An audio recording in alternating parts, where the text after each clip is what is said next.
안녕하세요. 교육진담 국어만세입니다. 네, 반갑습니다. 죄송합니다. 많이 기다리셨죠? 많이 기다리셨죠? 안 남아요. 너무 많이 기다리셨습니다.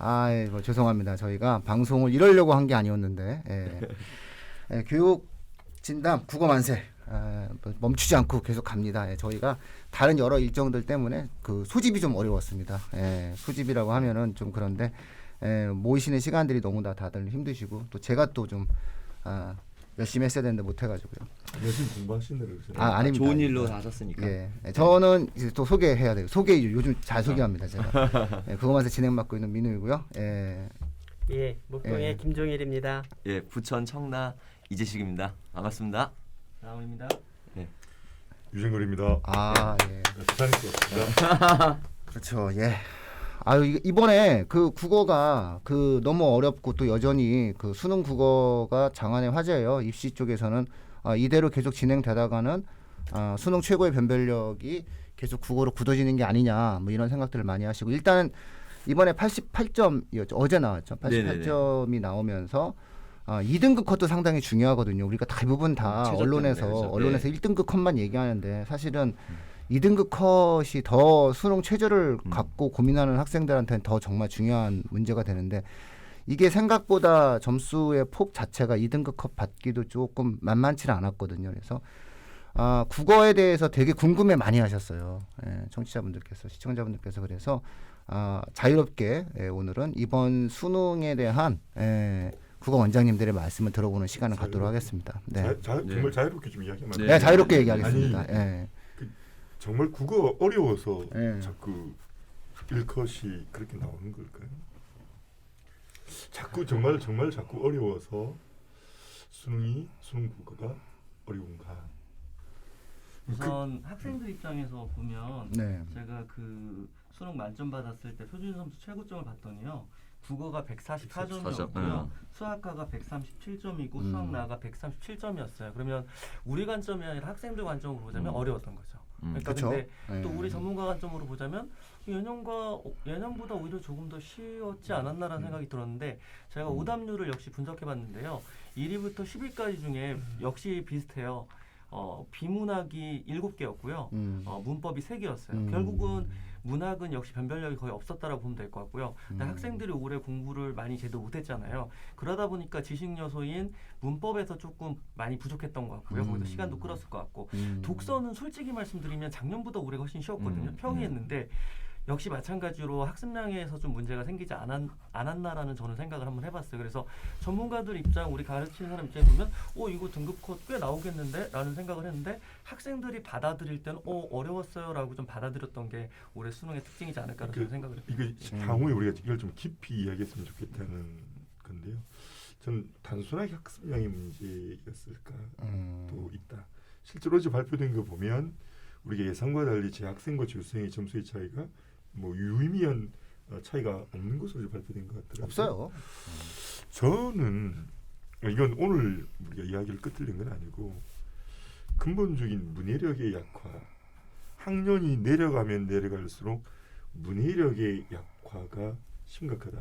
그러니까 실제로 수능 국어가 어려워졌던 것은 영어가 절대평가가 되면서 더 이상 변별력을 갖지 못하게 되는 영어의 대체가 국어의 성격을 이제 국어가 된 거 아닙니까? 그 이후로 국어의 표준 점수가 우리 라운 원장님 말씀하신 것처럼 이제 수가나형과 비슷해지거나 어떤 경우 높아진 경우 이번에는 또 제일 높은 것이어서 이 방송을 보고 계시는 분들 중에 내년에 고2 학생들 당장 고1 고2 학생들은 좀 그럴지 모르겠지만 중학생 자녀를 둔 분 또 초등학생 자녀를 둔 분들은 문해력이라는 부분을 정말로 중요하게 생각을 해야겠다.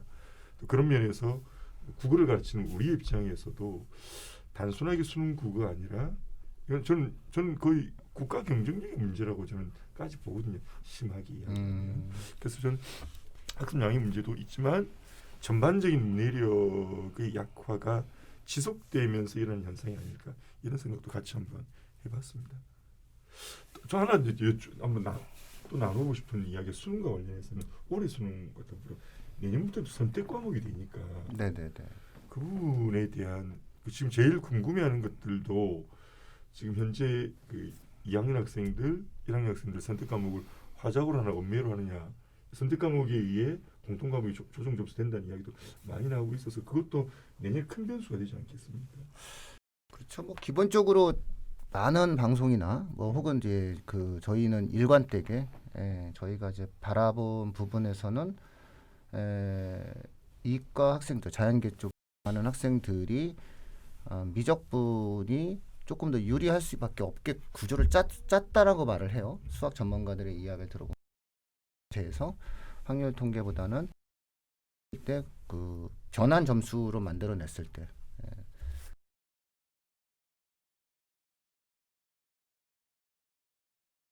해가지고 미적분을 했을 때 약간 변환 점수 자체를 갖다가 플러스되게 만들었는데 그런 논리대로 진행한다라고 했을 때는 뭐 언매가 당연히 국어에 있어서도 조금은 유리할 수밖에 없는 구조겠죠. 수능 예시문에 안내문에 보면 그렇게 돼 있지 않습니까? 아예 그렇게 만들어놨으니까 그렇게 본인이. 이야기했으니까. 자, 그럼 어떻게 형님은 어떻게 보셨어요? 풀어보셨어요? 아니요. 이제는 뭐 이제 안 아무래도- 풀어보세요? 이제 이렇게 막 왼손을 이렇게 보시면 돼요. 출제하셔야 돼요. 경진. 보고를 받으시니. 이제 보고를 받고 보고를 받고 이제 브리핑 출제를 하시고. 수능 출제하실 경진들. 왜 그러세요 도대체? 저도 아까 이렇게 말씀하셨던 대로 근데 이제 이게 예전에 여기서 방송에서도 좀 잠깐 얘기했었던 기억이 나는데 그러니까 인공지능이 이게 동경대에서 시험을 했었던 그 기사가 한번 나온 적이 있었어요. 작년인가 재작년에. 근데 이제 우리로 얘기하면 수능이죠. 그걸 이제 쉽게 말하면은 로봇한테 이제 공부를 시켜 갖고서는 시험을 보게 한 거죠. 근데 이제 간단하게 국어, 영어, 수학으로 과목별로 얘기를 했었을 때 이미 뭐 수학이나 영어는 인공지능의 그런 거를 따라갈 수가 없었다는 거죠. 근데 그러니까 일본어죠. 우리로 얘기하면 이제 국어인데 국어는 인공지능이 우리 사람을 이렇게 따라가기가 좀 어려웠다라는 거죠. 그러니까 이제 다른 거는 다 뭐 수학에 있어서 계산이라든가 뭐 이런 것들이 뭐 사람이 이렇게 하는 그런 거를 이미 다 이제 넘어섰기 때문에 그런 창의적이라든가 좀 어떻게 보면 상상력이라고 해야 되나? 그러니까 이런 것들을 이제 이미 이제 변별이 없게 되는 것 같아요. 그래서 저는 이 수능의 전체적인 그러니까 예전 이 업계에 한 30년 가까이 이렇게 있다 보니까 이렇게 과목이라는 게 예전에 이제 입시 제도의 변화에 따라서 이렇게 사이클을 이뤄왔다라는 생각을 저는 하거든요.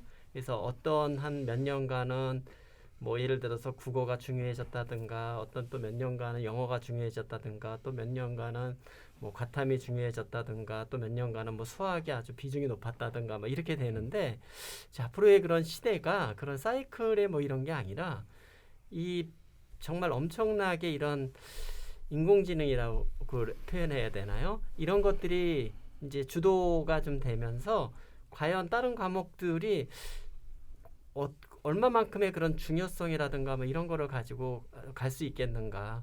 아까 우리 시작하기 전에 유 대표님이 말씀하셨던 것처럼 뭐 수학도 책이 뭐 수학 독해라는 책이나 제목으로 나온다라고 그랬는데 결국은 이제 이게 그러니까 이 아까 라온 원장님도 얘기하셨던 것처럼 그 오답률 높은 열문학 중에 비문학, 일군문학이고 문법이 세문학이라고 하는 거는 이제 문학이라고 하는 것도 이 만약에 범위를 좁혀서 얘기하면 그다지 그렇게 변별력이 지금 없게 된다라는 얘기는 비문학의 이게 수준이 점점 높아지는 건데 학생들이 이제 그거를 지금 따라가지 못하고 있는 거죠. 냉정하게 얘기를 하면 그 얘기는 결국 문해력이 지금 떨어져 있는 거고 그거는 반대로 또 얘기를 하면 어렸을 때부터 그런 뭐라 그럴까 좀 깊이 있는 독해에 대한 연습이라든가 이런 것들은 좀 못하고 있는 것이 아닌가 그것의 결과라고 생각이 좀 들어요. 이어받아서요. 제가 구체적으로 2022학년도 수능 국어 과목 문항수하고 배점을 좀 말씀드리고 싶은데요. 우선은 독서 문학이 공통 과목으로 될 34문항이 되고요. 배점이 76점이에요. 그리고 이제 선택 과목이 헌법과 전문하고 언어 매체가 11문항이고 24점인데요. 이 말은 무슨 뜻이냐면요. 우선은 독서가 아까 오답률 10개 중에 7개라고 했잖아요. 독서 비중이 더 높아진다는 거죠. 독서 비중이 높아지고 이제 선택 과목 화법과 작문하고 언어와 매체는 선택 유불리가 있을 것 같긴 한데요.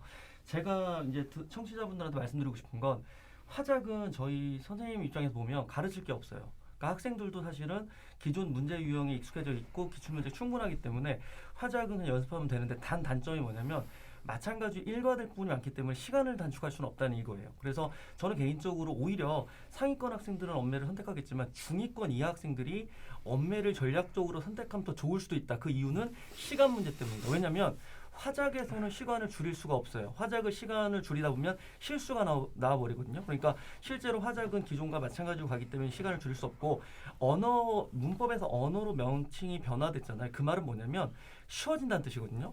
그러니까 조금만 공부를 하고 개념을 익히면 개념 요소가 줄어들기 때문에 언매에서 시간을 줄여서 특히 언어 파트에서 시간을 줄인다면 오히려 독서나 문학에서 부족한 시간을 채울 수 있지 않을까. 물론 어느 정도 학습량은 필요하겠죠. 하지만 그 대단히 예전보다는 줄어들기 때문에 저는 선택 과목에 있어서 한번 고민을 해보셨으면 좋겠고요. 또 하나는 지금 독서하고 문학이 같이 비등하게 비중이 올라갔지만 실제로 아까도 말씀드렸지만 학생들은 이제 문학에서는 많이 틀리지 않아요. 올해 제가 이건 지났으니까 말씀드릴 수 있을 것 같은데요. 제가 수능 2주 전에 이제 국어 출제위원이 누군가를 좀 알게 됐었어요. 그래서 한양대 국어교육과 류수열 교수가 들어갔었는데요. 그 사람이 이제 예비문항에서 그 시존했던 사람이거든요. 이번에도 그 고전시가 송민국 세트를 냈던 사람이 그 류수열 교수거든요. 그 사람이 맘먹고 냈어요. 그래서 되게 문학 어렵게 냈는데 역시 학생들 입장에서 어렵게 낸다 하더라도 문학은 이거 객관적으로 들어가야 돼 생각하고 들어가 버리면 문학은 저는 역시 바뀌는 수능에서도 큰 변별력은 없을 것이다. 결국은 독서 그리고 만약에 독서가 중요한 이유는 화작도 마찬가지 넓은 의미로 독서거든요. 쉬운 독서라고 보기 때문에 독서 아까 계속 말씀하셨던 문해력 강화에 방점을 두고서 학생들이 조금 독서 파트에 좀 비중을 둬서 공부를 좀 해야 되지 않을까. 그러면 선생님 문학을 너무 우습게 보는 거 아닙니까? 문학은 1학년 때 고1 기준으로 말씀드리면 어렵죠. 하지만 점점 쌓아가는 기간이 필요하고 고3이 됐을 때는 대부분의 학생들이 기출을 통해 연습하다 보면 조금 수월하게 느껴진 영역이 아닐까 저는 그런 생각을 하고 있습니다. 그렇죠. 갑자기 저 여담인데 옛날 생각나네요. 저 현장에서 강의 뛸 때 전화했잖아요. 수능 저기 한 달 앞두고 막 전화를 해. 안 받아. 한 번 또 해. 안 받아. 그 다음날 또 해. 안 받아. 갔구나. 이 사람이 출제를 갔구나 이러면서. 그 실제로 되셨다고. 나 진짜.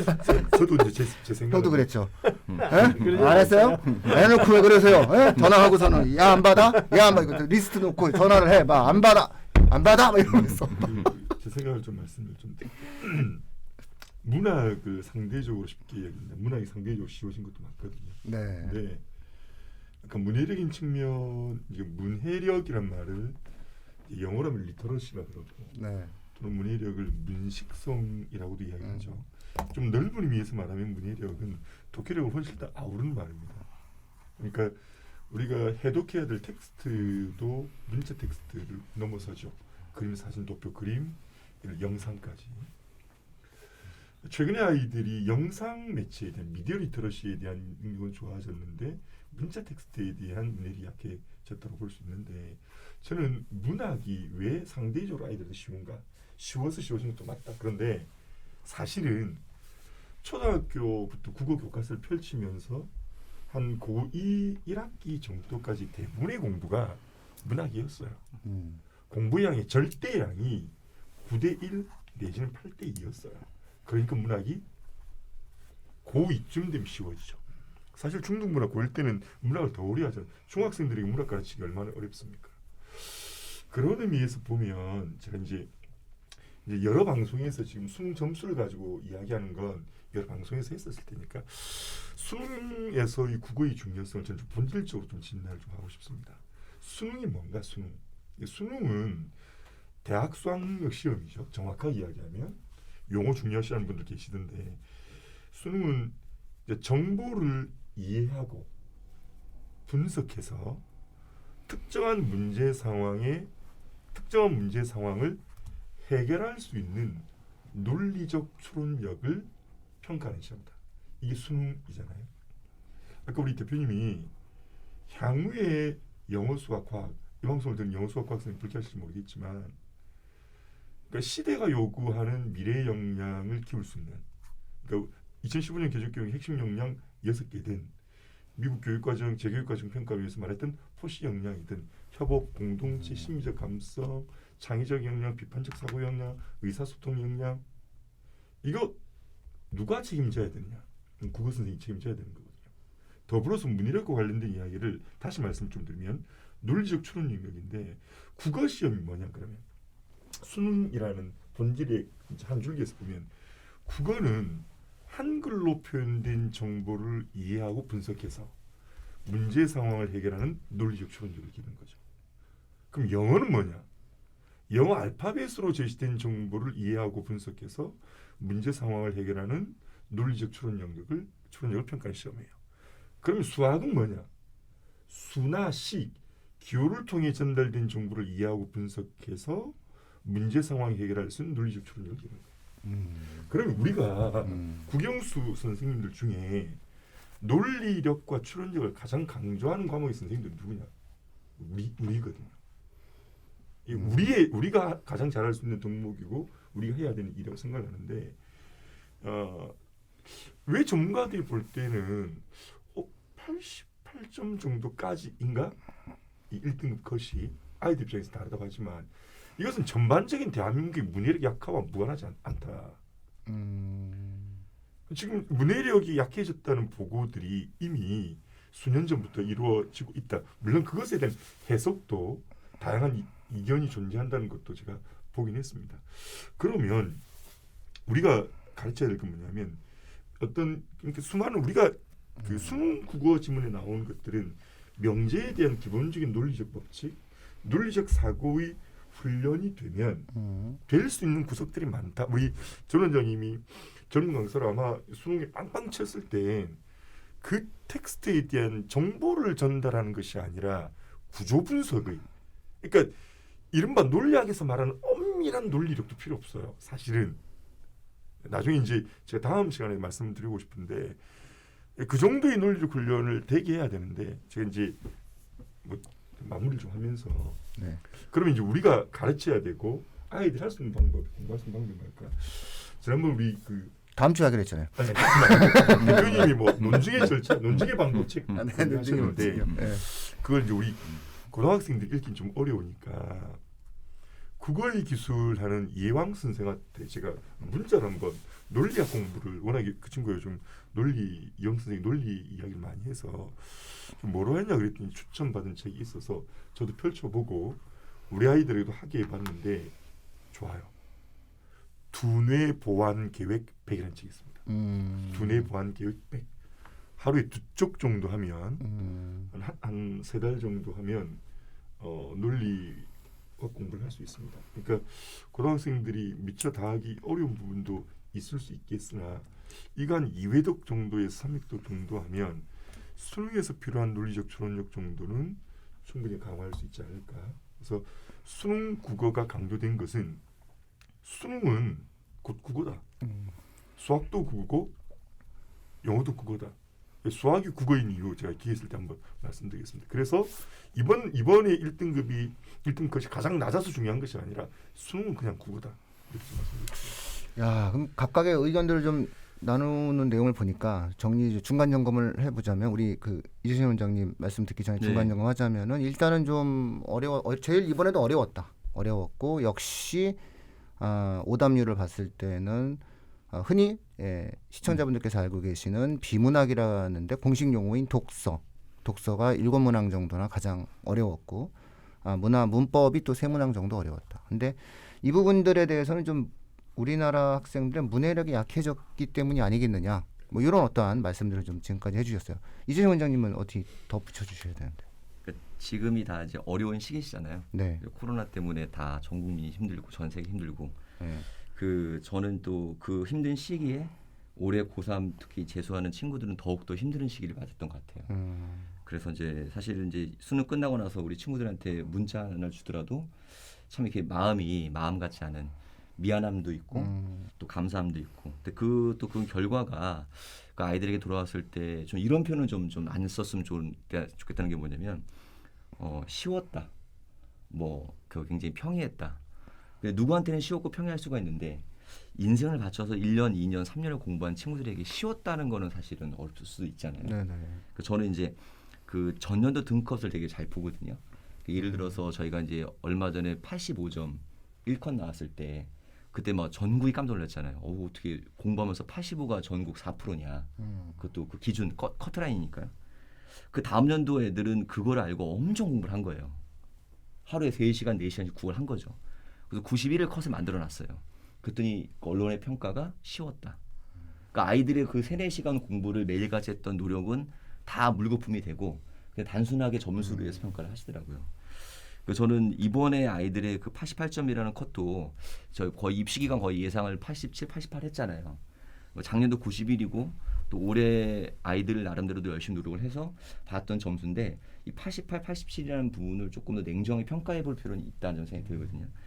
그 부분 중에 하나가 이제 그 아이들에게 우리가 생각하는 것보다 좀 안 나왔다라고 이제 평가를 한다면 그 이유는 우리 친구들이 공부를 안 한 게 아니라 요즘의 아이들의 어떤 그 입시의 그 어떤 그 밸런스를 맞추는 과정을 보면 거의 다 내신이에요. 그러니까 고1 때 내신을 열심히 하고요. 실패한 일부 친구들이 정시를 준비하고요. 고2 때 내신을 열심히 하다가 좀 실패한 친구들이 다른 전략 찾는 게 수능 쪽 공부가 되잖아요. 그러니까 아무래도 전국에 있는 대부분 아이들, 그 반에서 적어도 뭐 우리가 상위권 아이들 대부분 다 내신을 많이 했지 수능을 많이 하지는 않았거든요. 고3 때 올라와서 이제 수능 공부하는 아이들도 꽤 많아요. 그러니까 아이들이 둔재가 아니고 노력의 양이 적은 게 아니라 요즘 입시 제도 자체가 사실은 다 수시하라고 만들어놨잖아요. 수시에 내신 점수를 따야 대학 간다라고 언론이나 교육기관 다 만들어 놓은 상태에서 아이들은 1년, 2년을 다 국어 내신, 뭐 수학 내신 활동들, 동아리 활동 이걸 다 하다가 고3 때 가서 이제 그나마 이제 수능시를 보거든요. 올해 같은 경우는 더더욱 여건들이 안 좋았잖아요. 그래서 저는 이제 그런 부분도 좀 있다고 보고요. 두 번째는 그 시험에 대한 공정성이란 부분을 저는 좀 생각하거든요. 뭐냐면 이제 저 현장에서 아이들을 지도하면서 우리 아이들이 정말 뭐 잘하는 친구도 있고 못하는 친구도 있는데 둔재는 아니라고 봐요. 저희 때보다 훨씬 똑똑하고 훨씬 많은 양을 공부했다고 봐요. 단지 이제 저희들이 공부했던 스타일과 다른 식으로 공부를 할 뿐이죠. 이 아이들이 세상 살아가는 부분은. 근데 너무 시험 제도가 좀 가혹한 것 같아요. 전 개인적으로. 이거는 해낼 수 없는 것들을 만들어 놓고 해내라고 하는 것 같아요. 예를 들어서 수학 같은 경우는 아이들이 보통 그 기존에 있던 틀이 하나 있잖아요. 수학 잘하는 애들이 푸는 문제가 30번, 뭐 21번 뭐 이렇게 뭐 이런 문제들인가요? 그런 문제들이 이제 보통 베스트 난이도 D를 찍는 문제들 같은 경우에는 서너 문제가 정해져 있잖아요. 그 문제는 어차피 공부 양이 조금 이게 뛰어난 친구 아니라면 사실 손 놓는 문제들이에요. 거의 한 문제 해가지고 30분, 40분을 풀어내고 뭐 50분 풀었다는 애들도 보잖아요. 한 문제 해가지고. 근데 그러기 때문에 사실 만점자가 그걸 푼 애들은 만점이 나올 수가 있는데 국어는 우리말을 가지고 공부를 하잖아요. 근데 만점자가 이번에도 0.0 몇 4%인가 나왔다는 거예요. 뭐 작년도가 0.16이었고 중학교 때 만점 받은 아이들의 점수는 사실 굉장히 많잖아요. 그 중학교 시험 자체가 고등학교 내신도 만점이 많아요. 그 고등학교 모의고사도 만점 사실 많이 나오잖아요. 뭐 그런데 수능에서는 만점자가 0.16이든 0.04든 나왔다는 뜻은 뭐냐면 시험 자체가 공평하지 않았다. 저는 개인적으로.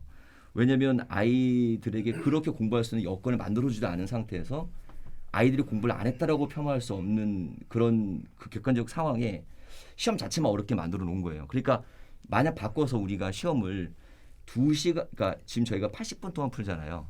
2시간 풀라고 했으면 역전된 애들이 많았을 거예요. 예를 들어서 2시간 여유가 있으면 다 풀어낼 아이들.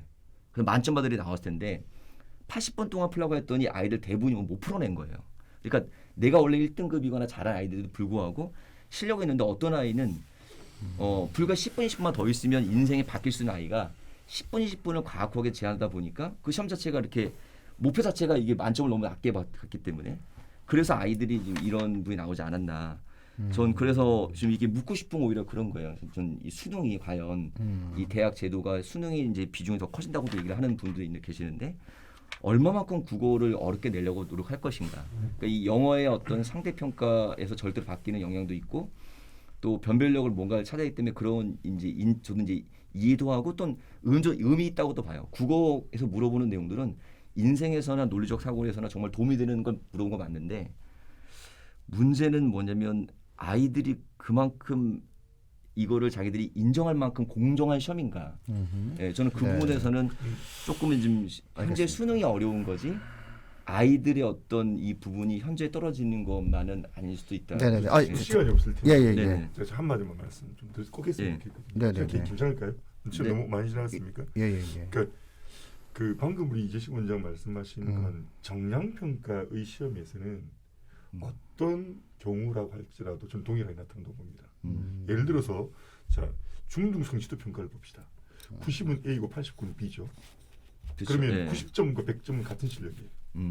89점과 100은 하늘과 땅 차이죠. 예. 89점을 받은 아이는 전사고의 원서를 못 넣고 90점을 받은 애는 1점 차를 넣어요. 그러니까 정량평가에서 일어난 일들은 일어날 수밖에 없어서 실제로 언젠가 한번 말씀드린 적 있지만 이미 미국의 주요 사립고등학교의 성적표에는 성적 없는 성적표라고 해서 역량 중심의 평가, 정성평가 진행이 됩니다. 우리로 치면 그 학생부 종합전형의 비국가형의 평가였죠. 근데 그것도 문제래요. 그러니까 평가 방식의 문제는 상존할 수밖에 없다라는 생각이 들고요. 근데 저는 이게 문제라고 생각해요. 수학하시는 분들 한번 봅시다. 수학 선생님들이 수학 강의를 하면서 제일 중요하게 생각하는 걸 개념이라고 이야기하죠. 자, 그런데 아이들이 그 개념을 이해하려고 노력해 본 적이 있을까요? 즉, 교과서를 얼마나 잘 만들어 두었습니까? 그런데 아이들이 교과서를 읽고 그 수학적 개념을 이해하려고 노력을 해봤느냐? 그러니까 아이들의 잘못은 아니죠. 학원 선생님들 잘못이 학교 선생님들 잘못인데 교과서 읽어서 개념 익히는 아이들 아무도 없어. 애들은 차라리 열중시켜서 선생님이 설명하는 이미 선생님이 이해했던 그 개념을 내 머릿속에 이식하는 것밖에 없어요. 즉 독해를 통해서 읽어서 이해하는 문해력을 통해서 개념을 숙지하고 숙지한 개념을 텍스트에 적용하는 훈련이 지금 전무해버린 시대라는 거예요. 이게. 그러니까 문해력을 약화할 수밖에 없는 교육 시스템이 상존하거든요. 그러니까 수능에서 우리가 국어를 강조하는 면에서 오늘 우리가 수능 국어를 진단한다면 저는 가장 큰 문제 난도가 올라가든 안 올라가든 점수가 높든 낮든 커트라인이 어떻게 됐든 간에 상관이 없이 한국의 문해력 이대로 되는가 이건 심각한 문제다. 저는 이 문제를 지금 저 하나만 말씀드리고 싶은 게 있는데요. 그러니까 이게 교육적 개혁이 아니라면 저는 현실에 수능해야 된다고 하는 되게 현실주의자거든요. 그럼 딱 한 문제만 말씀드리면 문법 11번 문제가 오답률이 2위였어요. 근데 되게 단순해요. 왜냐면요. 관형사하고 관형어만 구분해도 되게 쉽게 나오는 거거든요. 예를 들면 새해 맞이할 때 새가 관형사예요. 수능은 관형사가 절대 아니에요. 그러니까 사실은 올해 수능은 수능이긴 하지만 기본기가 충실했던 학생이라면 수월할 수도 있었던 것 같아요. 제 개인적 생각으로. 그러니까 쉽다라는 게 아니고요. 올해 수능은 되게 꼬아놓고 되게 어렵게 낸 수능이 아니고요. 기본기, 정확성, 정합성을 물어보는 수능이었다고 저 나름대로 판단을 하고 있어요. 예를 들면 학생들은 어려워했지만 문법 같은 경우는 쭉쭉 풀어나갈 수 있었던 게 명확한 갈래. 예를 들면 제가 품사 잠깐 말씀드리겠습니다. 이제 우리가 형태, 기능, 의미로 나누잖아요. 그러면 형태 따라서 우리가 불변어, 가변어가 있어요. 그러면 관형사는 불변어거든요. 그럼 수문은 숨자가 있기 때문에 절대 불변어가 아니에요. 그러면 이것만 알고 있으면 수문 3개 딱 주면 정답 두 개밖에 안 나오거든요.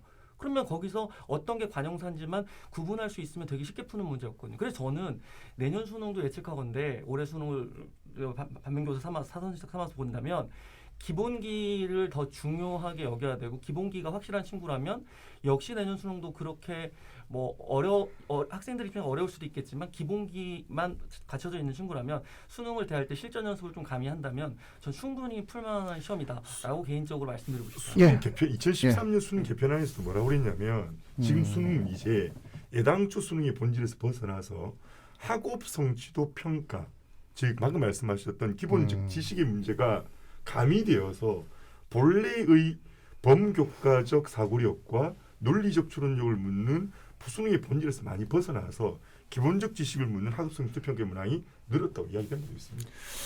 자, 이제 좀 정리를 해야 될 것 같습니다. 왜냐면은 그러니까 그 시청자분들께서 얘네가 의지가 없는 게 아니라 일정을 못 맞춰서 이랬구나 이런 생각이 들 만큼 아마 장시간 제 느낌으로 한 50분 넘은 것 같은데 국어만세 역사상 50분은 안 넘었어요?